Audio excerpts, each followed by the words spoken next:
Em nome do Pai, e do Filho, e do Espírito Santo. Amém. Naquele tempo, Jesus estava ensinando numa sinagoga.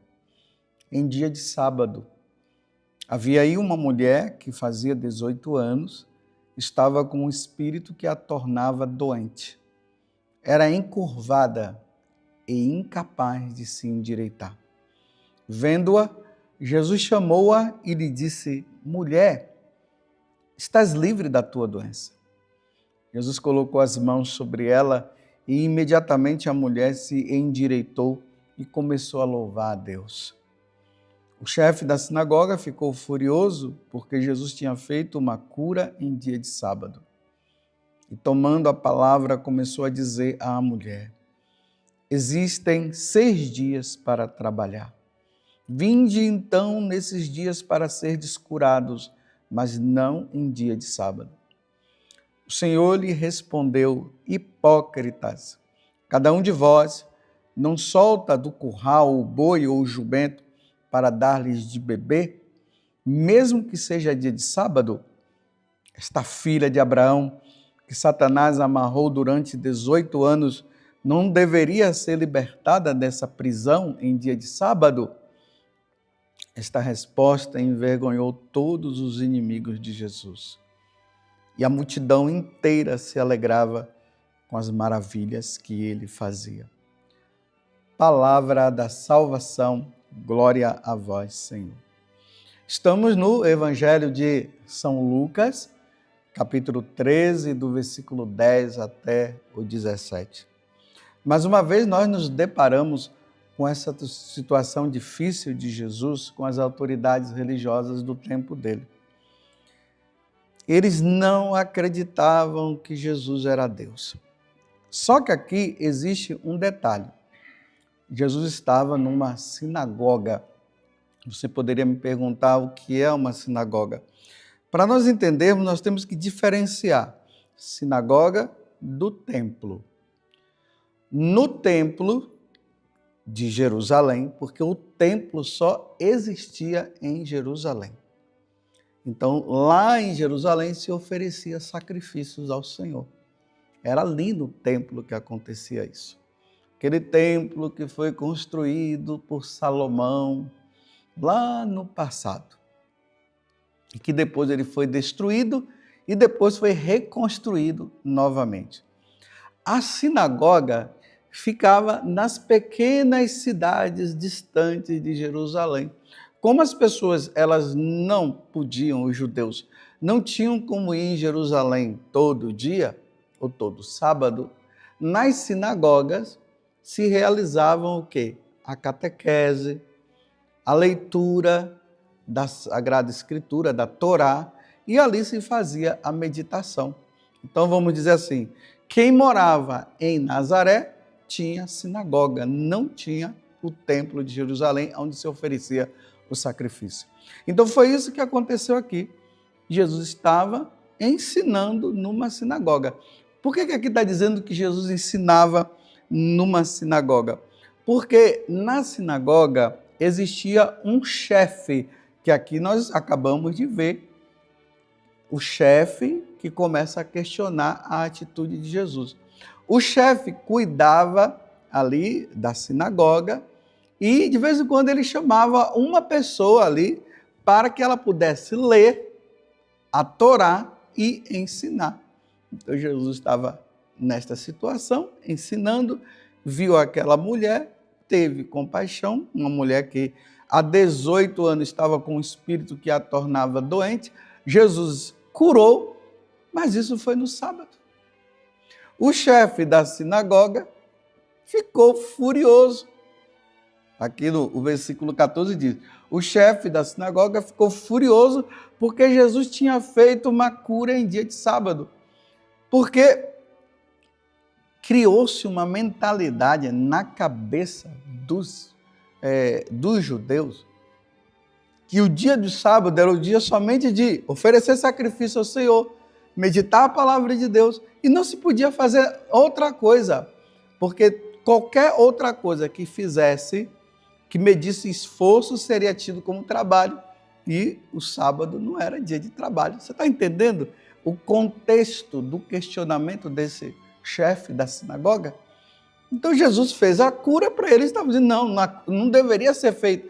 Aí eles pegam esse trecho aqui, não sei, da Torá, e diz, existem 6 dias para trabalhar. Vinde então nesses dias para ser de curado, mas não em dia de sábado. Fala isso. Aí Jesus olha para ele e diz, seus hipócritas. Vocês estão vendo, meus irmãos, como Jesus, no que dizia respeito ao ensinamento, no que se diz respeito à salvação do outro, Jesus não media palavras. Não media. Ele chamou aquele chefe da sinagoga de hipócrita na frente de uma multidão que estava ali, ouvindo a meditação da palavra de Deus. Você é um hipócrita.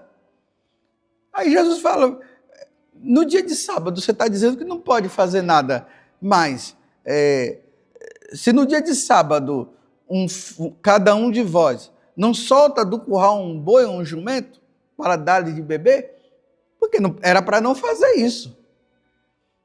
E aí diz, mesmo que esse dia seja sábado, aí Jesus diz, então essa filha de Abraão, que estava sendo atormentada por Satanás, então eu teria que esperar passar o dia todo para amanhã eu curá-la. Não tem cabimento uma coisa dessa. Não tem cabimento. E esta resposta envergonhou todos os inimigos de Jesus. Jesus tinha os seus inimigos, meus irmãos. Tomemos cuidado. O primeiro inimigo nosso é Satanás. Satanás é o nosso inimigo. Ele não quer o nosso bem.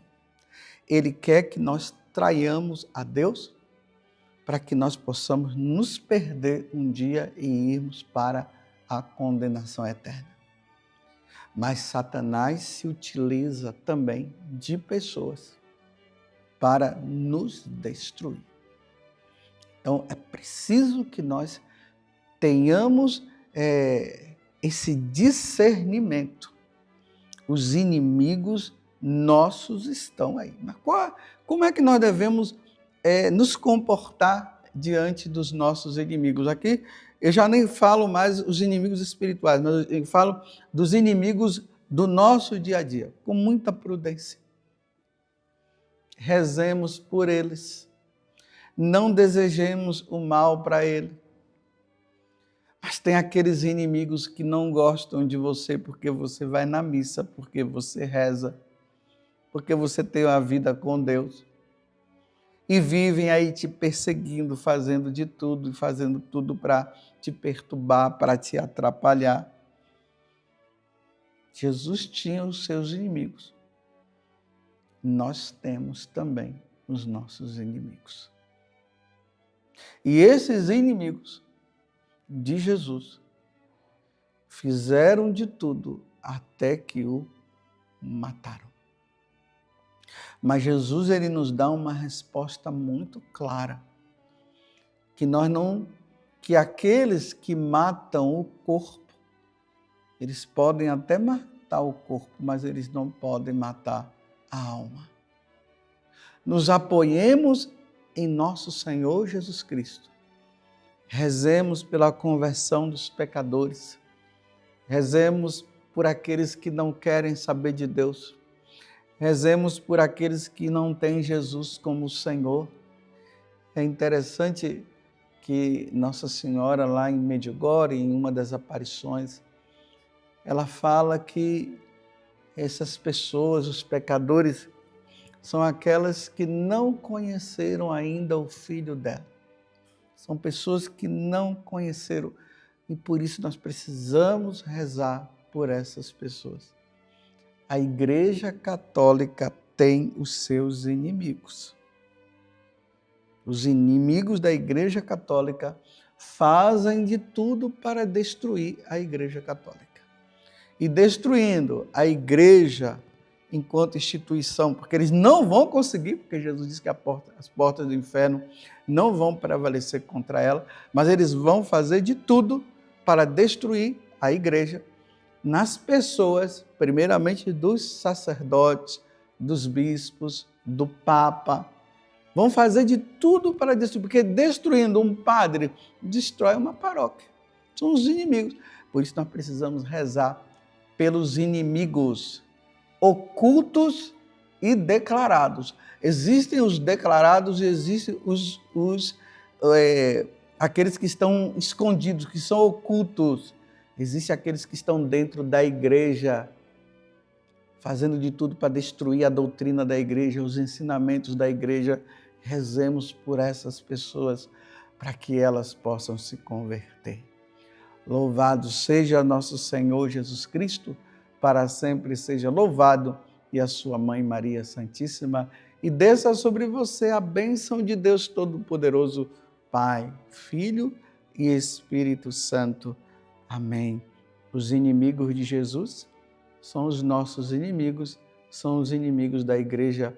Rezemos pela conversão deles.